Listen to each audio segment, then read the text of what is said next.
آج بلا کی سردی ہے، لگتا ہے تھوڑے دنوں تک برف باری شروع ہو جائے گی۔ رومانہ نے اپنے دونوں ہاتھ رگڑ کر سردی کی شدت کو زائل کرنے کی کوشش کی۔ وہ اس وقت اپنے بیڈ روم کی کھڑکی میں کھڑی باہر کے موسم کا جائزہ لے رہی تھی۔ کھڑکی کے آگے لگے شیشوں سے موسم کی شدت تو محسوس نہیں کی جا سکتی تھی، مگر تیز ہواؤں کے جھکڑ چلنے سے درخت بری طرح لہلہا رہے تھے، اور درختوں کی یہ لہلہاہٹ بتا رہی تھی کہ باہر کا موسم کس قدر برفیلا اور طوفانی ہے۔ اتنے میں کمرے کا دروازہ ہلکی آواز سے کھلا تو وہ چونک کر گردن موڑے اس طرف دیکھنے لگی۔ وہاں اس کی ملازمہ بشریٰ کھڑی تھی۔ بیگم صاحبہ، میں نے اپنا کام نپٹا لیا ہے، آج میرا بیٹا بھی بیمار ہے، اس لیے جلدی جانا چاہتی ہوں۔ اس نے سوچتی ہوئی نظروں سے اپنی ملازمہ کی طرف دیکھا اور بولی، ہاں تم چلی جاؤ۔ ملازمہ واپس مڑ گئی تو اسے خیال آیا کہ گھر میں اس وقت میں بالکل اکیلی ہوں، مجھے بیرونی دروازہ چیک کر لینا چاہیے۔ یہ سوچ کر وہ کمرے سے باہر آئی، بیرونی دروازہ چیک کیا اور کچن میں جا کر اپنے لیے ایک مگ کافی کا تیار کیا، اور پھر کافی کا مگ ہاتھ میں پکڑے سٹنگ روم میں آ گئی۔ سٹنگ روم میں بیٹھ گئی۔ اس کے ہاتھ میں اب ایک ناول تھا۔ وہ ناول کا مطالعہ کر رہی تھی اور ساتھ گھونٹ گھونٹ کافی پی رہی تھی۔ رومانہ ایک ہاؤس وائف تھی۔ وہ اپنے شوہر ڈاکٹر شرجیل اور 5 سالہ بیٹے منیب کے ساتھ ایک خوش و خرم اور پرسکون ازدواجی زندگی گزار رہی تھی۔ وہ ضلع پنجاب کے شہر ساہیوال کے رہنے والے تھے۔ شرجیل سے اس کی شادی کو 2 سال ہوئے تھے جب اس کا ٹرانسفر عارضی مدت کے لیے ایبٹ آباد میں ہو گیا تھا۔ وہ ایک سرکاری ڈاکٹر تھا۔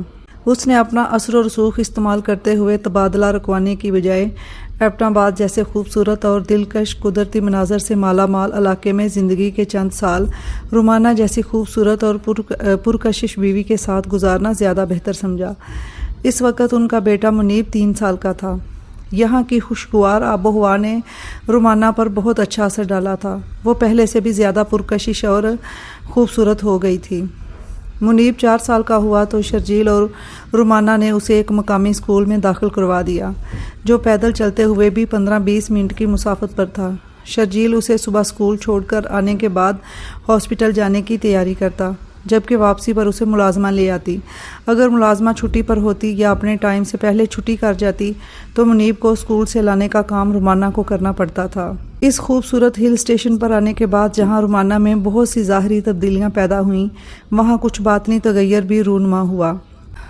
وہ پہلے مطالعہ کرنے کی شوقین نہیں تھی، مگر یہاں کی تنہائی اور پرسکون ماحول نے اسے کتابیں پڑھنے پر اکسایا۔ شرجیل آتے ہوئے اپنا خوبصورت سا بک کلیکشن بھی ساتھ لے آیا تھا۔ اب رومانہ دن کا زیادہ حصہ فراغت میں گزارنے کے بجائے ان کتابوں سے دل بہلانے لگی، اور 1-2 ناول پڑھنے کے بعد اسے کتابوں کا ایسا چسکا لگا کہ وہ منیب اور شرجیل کو بھیجتے ہی کوئی نہ کوئی کتاب اٹھا لیتی۔ یہاں سوشل لائف نہ ہونے کے برابر تھی، اور ایسا ماحول لکھنے اور پڑھنے کے لیے ہمیشہ سے بہت سازگار ہوا کرتا ہے۔ وہ ناول پڑھنے میں بری طرح محو تھی کہ اچانک ڈور بیل بجی۔ وہ چونک گئی، وال کلاک کی طرف دیکھا جو بھی صرف 11 بجا رہا تھا۔ اس وقت کون آ سکتا ہے؟ شرجیل کی کوئی چیز گھر میں نہ رہ گئی ہو، یقیناً وہی ہوگا۔ دروازے تک پہنچتے پہنچتے اس نے کئی قیافے لگائے اور پھر دروازہ کھول دیا۔ سامنے کھڑے شخص کو دیکھ کر اس کے اوسان خطا ہو گئے۔ بے شک وہ اس شخص کو پورے 10 سال بعد دیکھ رہی تھی، اور ان 10 سالوں نے اسے اور اس کے حلیے میں کافی تبدیلیاں بھی پیدا کی تھیں، مگر پھر بھی رومانہ کو اسے پہچاننے میں چند سیکنڈ سے زیادہ نہ لگے۔ تم؟ اور یہاں اس کے منہ سے سرسراتی آواز نکلی، ہاں میں۔ تم کیا سمجھتی تھی کہ تم ان پہاڑوں میں آ کر چھپ جاؤ گی اور میں تمہیں ڈھونڈ نہیں سکوں گا؟ سچے دل سے ڈھونڈنے نکلے تو خدا بھی مل جاتا ہے۔ اس نووارد نے ہلکا سا کہا لگایا تو اس کے چہرے پر برسنے والی خباثت میں کئی گنا اضافہ ہو گیا۔ وہ سامنے ہونک چہرہ لیے کھڑی رومانہ کو نظر انداز کرتے ہوئے دندناتا ہوا اندر آ گیا۔ کیوں آئے ہو یہاں؟ وہ دونوں سٹنگ روم میں ایک دوسرے کے مد مقابل بیٹھے تھے جب رومانہ نے درشت لہجے میں سوال کیا۔ کزن ہوں تمہارا، فرسٹ نہ صحیح سیکنڈ ہی صحیح، ہوں تو کزن، اور کسی زمانے میں عاشق بھی رہا ہوں۔ اس قدر بے مروتی سے بات کرنا تمہیں شوبھا نہیں دیتا ڈیئر۔ اس کے چہرے پر ایک شاطرانہ مسکراہٹ رقص کرنے لگی۔ اپنی اس گھٹیا زبان سے خود کو میرا عاشق مت کہو، وہ سیخ پا ہو کر بولی۔ ہائے، تم غصے میں اور بھی زیادہ حسین لگتی ہو۔ ایک بات کہوں، تم بہت بدل گئی ہو، پہلے سے بھی زیادہ حسین اور پرکشش ہو چکی ہو۔ اگر میں یہ کہوں کہ آج سے 10 سال پہلے تم ایک نوخیز کلی تھی اور اب کھل کر ایک تر و تازہ پھول بن چکی ہو تو یقیناً غلط نہیں کہوں گا، مگر افسوس تم آج بھی نہیں بدلے۔ 10 سال پہلے بھی خبیث تھے اور 10 سال بعد بھی ویسے ہی نظر آ رہے ہو۔ تمہارا اندازہ غلط ہے جانا، میں کافی ترقی کر چکا ہوں۔ اگر 10 سال پہلے میں خبیث تھا تو آج مجسم شیطان بن چکا ہوں۔ وہ پھر سے ہنسنے لگا۔ مطلب کی بات کرو، میں جانتی ہوں کہ تم جیسا مطلب پرست بنا مطلب کے اس دور دراز اور دشوار گزار علاقے کا سفر نہیں کر سکتا۔ رومانہ نے بیزاری سے پہلو بدلا۔ یہ بات بھی ٹھیک کہی تم نے، بنا مطلب کے کون کسی کے پاس آتا ہے؟ اس نے فلسفیانہ انداز میں سر ہلایا اور بات جاری رکھی۔ میں اب سیدھی بات کروں گا، تم سے ایک سودا کرنے آیا ہوں۔ کیسا سودا؟ رومانہ کا ماتھا ٹھنکا۔ تمہاری اس پرسکون اور خوشگوار ازدواجی زندگی کا سودا۔ کیا مطلب؟ مطلب یہ کہ اس لگژری لائف کے بدلے تمہیں مجھے کچھ دینا ہوگا۔ وعدہ کرتا ہوں ہمیشہ کے لیے تمہاری زندگی سے نکل جاؤں گا۔ جیسے پہلے 10 سال شرافت سے گزارے، باقی کی زندگی بھی اسی طرح گزار دوں گا۔ وہ اب کینہ توز نظروں سے رومانہ کی طرف دیکھ رہا تھا۔ تو تم مجھے بلیک میل کرنے آئے ہو؟ رومانہ کے لہجے میں اس کے لیے بے انتہا نفرت تھی۔ اگر تم اس ڈیل یا ایگریمنٹ کو بلیک میلنگ کا نام دینا چاہو تو مجھے کوئی اعتراض نہیں۔ اس نے لاپرواہی سے کندھے اچکائے۔ مگر پتہ نہیں کیوں مجھے اس لفظ سے بے انتہا چڑ ہے۔ کانوں کو بالکل بھی اچھا نہیں لگتا یہ لفظ، بلیک میلنگ۔ یہ لفظ سنتے ہی کسی شفاق اور جابر انسان کی شبیہ کانوں کے سامنے بننے لگتی ہے۔ وہ مسکرایا۔ کیا چاہتے ہو مجھ سے؟ تم اپنی ڈیمانڈ بتاؤ۔ رومانہ کے پرسکون لہجے نے چند لمحوں کے لیے اسے مبہوت کر دیا۔ کچھ زیادہ نہیں، صرف 10 لاکھ روپیہ۔ اور وہ فکرہ ادھورا چھوڑ کر اس کی طرف دیکھنے لگا۔ اور اب کی بار وہ پرسکون نہ رہ سکی۔ اور تمہاری زندگی کی ایک رات، صرف اپنی ایک رات مجھے دے دو۔ رومانہ چونک کر اس کی طرف دیکھنے لگی۔ وہ مضطرب ضرور دکھائی دینے لگی تھی مگر ہراساں نظر نہیں آ رہی تھی۔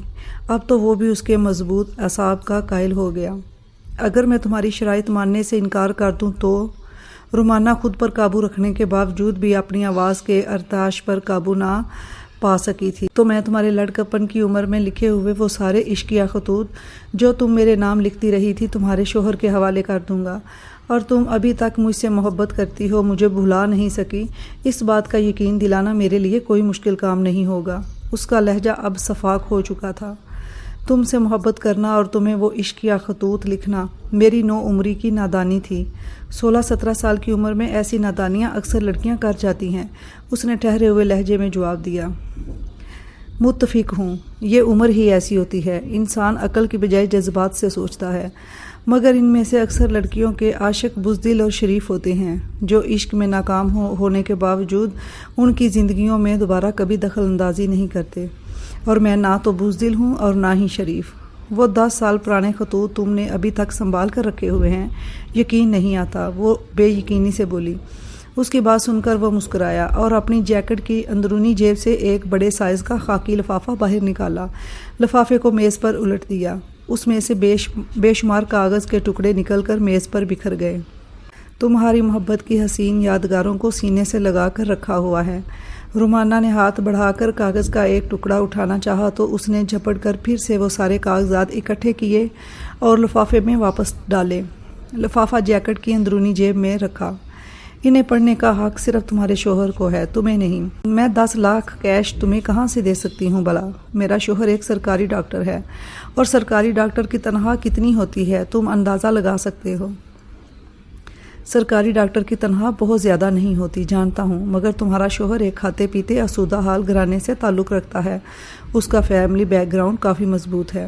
تم یہ پرآسائش زندگی صرف اپنے شوہر کی تنخواہ پر نہیں گزار رہی، ہر چیز کی معلومات حاصل کرنے کے بعد تمہارے پاس آیا ہوں۔ اور پھر تمہارے پاس اتنی جیولری ہے کہ جسے بیچ کر تم بآسانی 10 لاکھ کی رقم ادا کر سکتی ہو مجھے۔ مگر میری ساری جیولری ساہیوال کے ایک بینک لاکر میں پڑی ہے، میں نے اپنا زیور یہاں ساتھ لانے کی ضرورت نہیں سمجھی تھی۔ رومانہ کا ذہن اس وقت برق رفتاری سے کام کر رہا تھا۔ وہ اس ناگہانی مصیبت سے جان چھڑانے کی کوئی تدبیر سوچ رہی تھی۔ اس کا حل ہے میرے پاس، تم کوئی بھی بہانہ کر کے میرے ساتھ واپس ساہیوال چلو، وہاں جا کر اپنے لاکر سے سارا زیور نکال کر میرے حوالے کر دینا، اور 1-2 دن بعد اپنے سسرال اور مائکے میں گزار کر واپس آ جانا۔ یہ کام اتنا آسان نہیں ہے جتنا تم نے بنا کر پیش کر دیا۔ شرجیل کو مطمئن کرنے کے لیے کافی پاپڑ بیلنا پڑیں گے مجھے، اس نے ناگواری سے جواب دیا۔ تو بیل لینا، پاپڑ بیلنے میں تو تم پہلے ہی کافی مہارت رکھتی ہو، اتنی ذہین ہو، اپنی ذہانت کو بروئے کار لاؤ ڈارلنگ۔ اگر میں تمہاری ایک شرط مان لوں اور دوسری ماننے سے انکار کر دوں تو کون سی مانو گی اور کس سے انکار کرو گی؟ اس نے پر اشتیاق لہجے میں پوچھا۔ تمہارے ساتھ رات گزارنے والی شرط مجھے منظور نہیں، دوسری پر غور کر سکتی ہوں۔ میں کسی ایک بھی ڈیمانڈ سے دستبردار ہونے کے لیے تیار نہیں، اور مت بھولو تم اپنی من مانی کرنے کی پوزیشن میں نہیں ہو، تمہیں میری مرضی کے مطابق چلنا ہوگا۔ وہ فاتحانہ انداز میں مسکرایا۔ مجھے سوچنے کے لیے وقت چاہیے۔ آف کورس، ضرور سوچو، مگر تمہارے پاس سوچنے کے لیے وقت صرف آج رات 12 بجے تک کا ہے۔ رات کے 12 بجے تم میری خوابگاہ میں آؤ گی۔ میں آج کی رات تمہارے ہاں بطور مہمان بن کر گزاروں گا۔ اگلا لاحِ عمل تمہاری ہاں یا نہ کے بعد ترتیب دوں گا۔